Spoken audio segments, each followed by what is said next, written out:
Most people think success begins with opportunity, but for some people, it begins with endurance. Let me tell you a story. In the early 1980s, in a quiet suburb outside Dallas, Texas, there stood a large white house. Perfect lawn, tall windows, 2 cars in the driveway. Inside that house lived the Whitman family. And behind that house lived another family, in a small converted storage building with thin walls and uneven floors. That family was the Morales family. Carlos Morales was the father.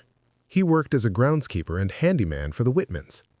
His wife, Elena, cleaned the house. Laundry, floors, bathrooms. They were not called servants. They were called help, but they lived like shadows.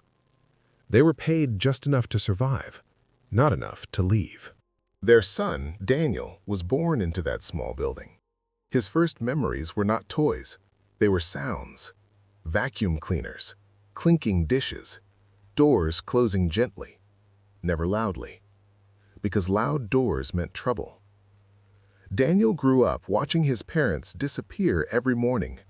They walked into the big house early and returned late, tired, quiet. As a child, Daniel learned something early.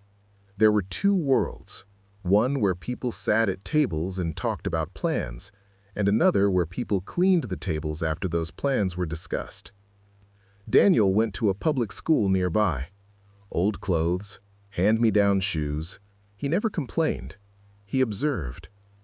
Every afternoon, he did homework at the kitchen table of the big house, not because he was allowed, because his mother needed him nearby.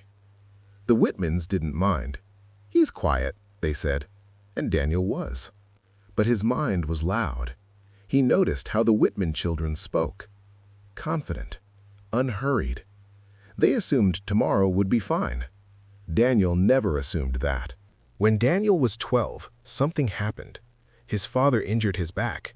Work slowed. Money tightened. The fear in the small building grew heavier.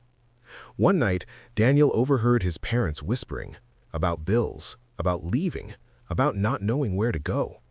Daniel lay awake and made a promise, not out loud, inside. I will never let them clean someone else's house forever. Daniel started working early. At 14, he washed cars. At 16, he worked weekends at a hardware store, not to buy things, to save time, time for his parents. School mattered, but survival mattered more. Still, Daniel studied. At night, quietly. He learned computers at the local library. Old machines, slow internet, but knowledge was free. Teachers noticed. One helped him apply for scholarships. Another helped him believe. Daniel left for college at 18. Not far. He couldn't leave his parents behind completely. College was hard, not academically, emotionally. Everyone else had backup plans. Daniel had none.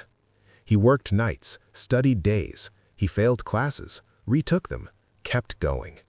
Meanwhile, his parents kept cleaning the same house, growing older, slower. Daniel didn't tell his parents anything. He worked harder, saved more, planned quietly. 2 years later, he brought them to a small, modest house.